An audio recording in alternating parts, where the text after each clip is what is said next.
हरे कृष्णा। सूत जी कहते हैं, महर्षिगण इस प्रकार पत्नी सहित मंत्रवेता महाराज अम्बरीश जी को उपदेश दे उनसे पूजित हो विदा लेकर देव ऋषि नारद वैशाख मास में गंगा स्नान करने के लिए चले गए। लोक में जिनका पावन सुयश फैला हुआ था, उन राजा अम्बरीश ने भी मुनि की बताई हुई वैशाख मास की विधि का पुण्य बुद्धि से पत्नी सहित पालन किया। ऋषियों ने कहा, सूत जी इस विषय को पुनः विस्तार से कहिए। आपके उत्तम वचनामृतों का पान करते करते हमें तृप्ति नहीं होती है। सूत जी बोले, महर्षियों इस विषय में एक प्राचीन इतिहास कहा जाता है जिसमें एक ब्राह्मण और धर्मराज के संवाद का वर्णन है। ब्राह्मण ने पूछा, धर्मराज धर्म और अधर्म के निर्णय में आप सबके लिए प्रमाण स्वरूप हैं, अतः बताइए कि मनुष्य किस कर्म से नरक में पड़ते हैं तथा किस कर्म के अनुष्ठान से वे स्वर्ग जाते हैं। कृपया करके इन सब बातों का वर्णन कीजिए। यमराज बोले, ब्राह्मण जो मनुष्य मन वाणी तथा क्रिया द्वारा धर्म से विमुख और श्री विष्णु की भक्ति से रहित हैं, जो ब्रह्मा शिव और विष्णु को भेद बुद्धि से देखते हैं, जिनके हृदय में विष्णु विद्या से विरक्ति है, जो दूसरों के खेत जीविका घर प्रीति और आशा का उच्छेद करते हैं, वे नरकों में जाते हैं। जो मूर्ख जीविका का कष्ट भोगने वाले ब्राह्मणों को भोजन की इच्छा से दरवाजे पर आते देख उनकी परीक्षा करने लगते हैं, उन्हें तुरंत भोजन नहीं देते, उस नरक का अतिथि समझना चाहिए। जो मूढ़ अनाथ वैष्णव दीन रोगातुर तथा वृद्ध मनुष्य पर दया नहीं करता और जो पहले कोई नियम लेकर पीछे अजितेंद्रियता के कारण उसे छोड़ देता है, वह निश्चय ही नरक का पात्र है।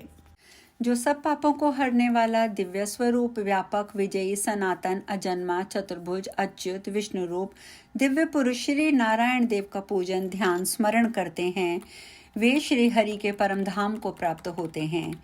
यह सनातन श्रुति है। भगवान दामोदर के गुणों का कीर्तन ही मंगलमय है।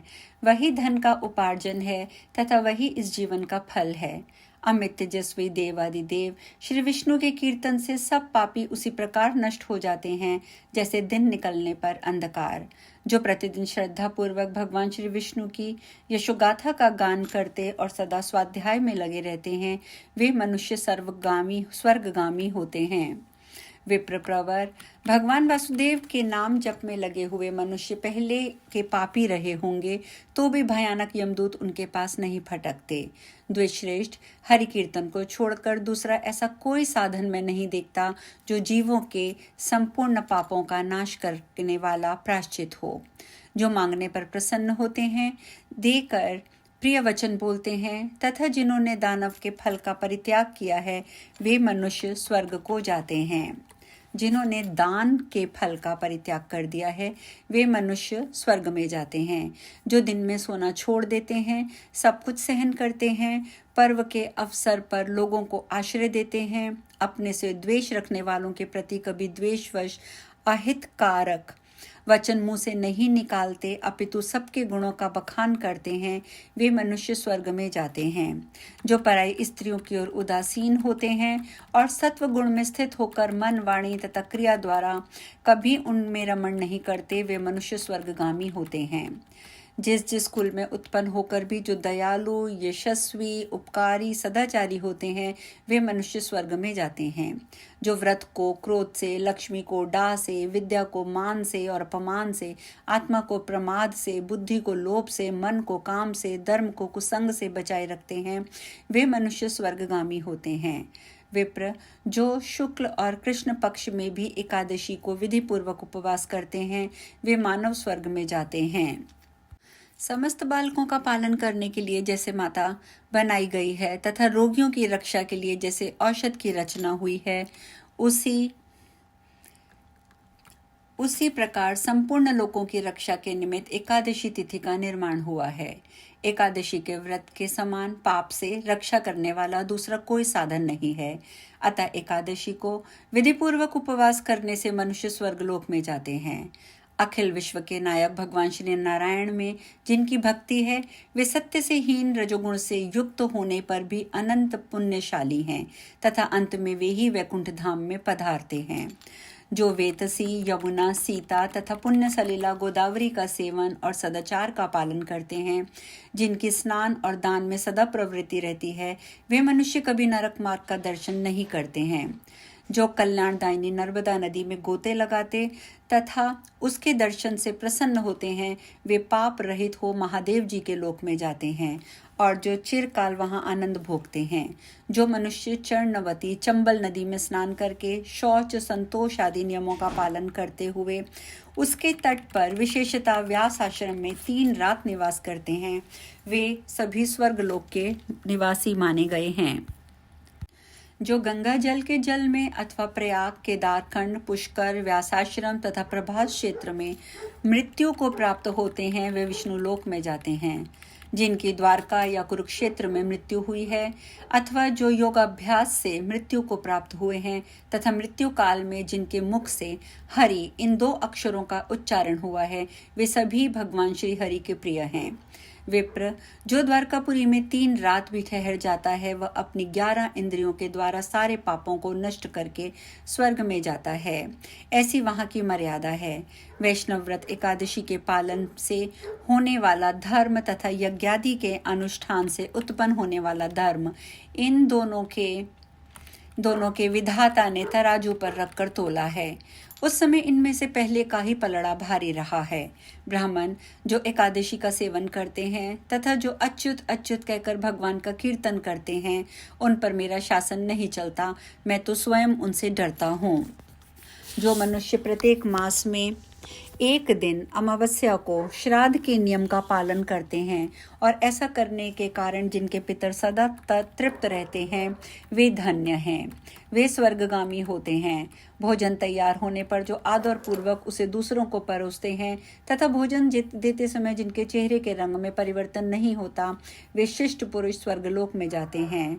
जो मर्त्य लोक के भीतर भगवान श्री नर नारायण के आवास स्थान बद्रिकाश्रम में तथा नंदा सरस्वती के तट पर 3 रात निवास करते हैं, वे धन्यवाद के पात्र और भगवान विष्णु के प्रिय हैं। ब्राह्मण जो भगवान पुरुषोत्तम के समीप 6 मास तक निवास कर चुके हैं, वे अच्युत स्वरूप हैं और दर्शन मात्र से समस्त पापों को हर लेने वाले हैं। जो अनेक जन्मों में उपार्जित पुण्य के प्रभाव से काशीपुरी में जाकर मणिकर्णिका के जल में गोते लगाते हैं और श्री विश्वनाथ जी के चरणों में मस्तक झुकाते हैं, वे भी इस लोक में आने पर मेरे वंदनीय होते हैं। जो श्री हरि की पूजा करके पृथ्वी पर कुश और तिल बिछाकर चारों ओर तिल बिखेरते और लोहा तथा दूध देने वाली गौ दान करके लोह तथा उसके विधि पूर्वक मृत्यु को वे प्राप्त होते हैं, वे मनुष्य स्वर्ग में जाते हैं। जो पुत्रों को उत्पन्न करके पिता पितामहों के पद पर बिठाकर ममता और अहंकार से रहित होकर मरते हैं, वे भी स्वर्गलोक के अधिकारी होते हैं। जो चोरी डकैती से दूर रहकर सदा अपने ही धन से संतुष्ट रहते हैं तथा अपने भाग्य पर निर्भर रहकर जीविका चलाते हैं, वे मनुष्य स्वर्गगामी होते हैं। जो स्वागत करते हुए शुद्ध पीड़ा रहित मधुर और पाप रहित वाणी का प्रयोग करते हैं, वे लोग स्वर्ग में जाते हैं। जो दान धर्म में प्रवृत्त तथा धर्म मार्ग के अनुयायी पुरुषों का उत्साह बढ़ाते हैं, वे चिरकाल तक स्वर्ग में आनंद भोगते हैं। जो हेमंत ऋतु में सूखी लकड़ी, गर्मी में शीतल जल तथा वर्षा में आश्रय प्रदान करता है, वह स्वर्गलोक में सम्मानित होता है। जो नित्य नैमित्तिक आदि समस्त पुण्य कालों में भक्ति पूर्वक श्राद्ध करता है, वह निश्चय ही देवलोक का भागी होता है। दरिद्र का दान, सामर्थ्यशाली की क्षमा, नौजवानों की तपस्या, ज्ञानियों का मौन, सुख भोगने के योग्य पुरुषों की सुखेच्छा निवृत्ति तथा संपूर्ण प्राणियों पर दया, वे सद्गुण स्वर्ग ले जाते हैं। ध्यान युक्त तप भवसागर से तारने वाला है और पाप को पतन का कारण बताया गया है। यह बिल्कुल सत्य है, इसमें संदेह की गुंजाइश नहीं है। ब्राह्मण स्वर्ग की राह पर ले जाने वाले समस्त साधनों का मैंने यहाँ पर संक्षेप में वर्णन किया है। अब तुम और क्या सुनना चाहते हो? आज हम कथा में यहीं विश्राम लेंगे। कल हम चर्चा करेंगे तुलसी दल और अश्वत्थ की महिमा तथा वैशाख महात्म्य के संबंध में 3 प्रेतों के उद्धार की कथा। तो आज हम कथा में यहीं विश्राम लेते हैं। हरे कृष्णा।